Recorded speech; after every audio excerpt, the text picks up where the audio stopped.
সুধী আমার দর্শক বন্ধু, প্রচণ্ড মশার কামড় থেকে বাঁচতে আমি মশারির ভেতরে একটা ভিডিও আপনাদের জন্য করেছি।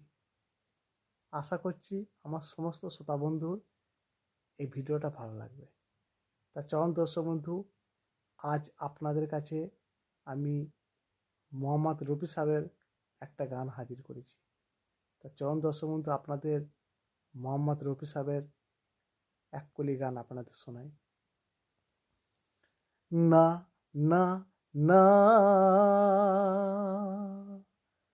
পাখিটার বুকে যেন তীর মেরো না, ওকে গাইতে দাও, ওর কণ্ঠ থেকে গান কেরো না, না না না, পাখিটা